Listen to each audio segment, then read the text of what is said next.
Circuit পরিকল্পনা কি কি parallel circuit, series circuit, DC circuit. এটা কি সার্কিট করছি আমরা? প্যারালাল।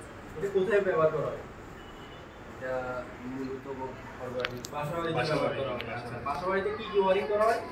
বাড়িতে সার্ভিস ওয়ারিং করা হয়, service channel wiring, service channel wiring, conduit channel wiring, তারপর হচ্ছে কন্ডুইট চ্যানেল ওয়ারিং। যদি আমি দেয়াল কাটি করি তাহলে এটা কি হবে? Conduit channel, conceal conduit wiring. আচ্ছা, এখানে কি কি সাইজের চ্যানেল আছে? 3-4 আছে। আচ্ছা, বাজারে কোন কোন সাইজের চ্যানেল পাওয়া যায়? 3-4 1 ইঞ্চ, তারপর 2 ইঞ্চি 4 ইঞ্চি পাওয়া যায়। এই লাইটটার নাম কি? Trim light. এটার নাম কি?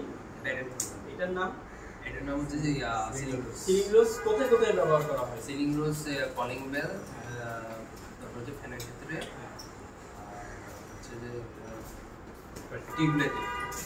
এটা কি কি হোল্ডার? প্যান্ডেল হোল্ডার তো সিলিং রোজ ব্যবহার করা হয়। আর যে তারগুলো ব্যবহার করছি এগুলো কি তার? ফ্লেক্সিবল তার। এটা কি টিউব লাইট? এটা কি টিউব লাইট? এটা কত ওয়াট? এটা 12 ওয়াট। এটা এসি না ডিসি? এসি। এসি কারেন্ট কি কারেন্ট? Alternative current. আচ্ছা, এটার ভিতরে কি আছে? এটার ভিতরে কয়েল আছে, প্রেসার কয়েল, আর কারেন্ট। এটা কি সংযোগ দিয়েছি আমরা? সিরিজে সংযোগ দিছি না প্যারালাল? এটা আমরা সিরিজে দিছি। তার এই জায়গাটা, হ্যাঁ, সিরিজে সংযোগে ঘুরে আসছে। এটা কি? এমসিবি। এমসিবি মিনিং কি? এমসিবি হচ্ছে মিনিয়েচার সার্কিট। এটা কিভাবে কাজ করে? তার ভিতরে অতিরিক্ত কারেন্ট হলে এটা না নিবে পড়ে যাবে।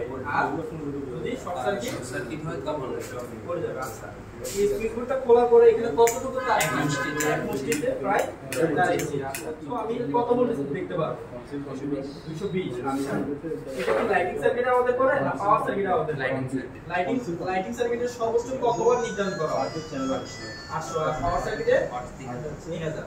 ঠিক আছে, ইতিহাসকে অনেক অনেক ধন্যবাদ।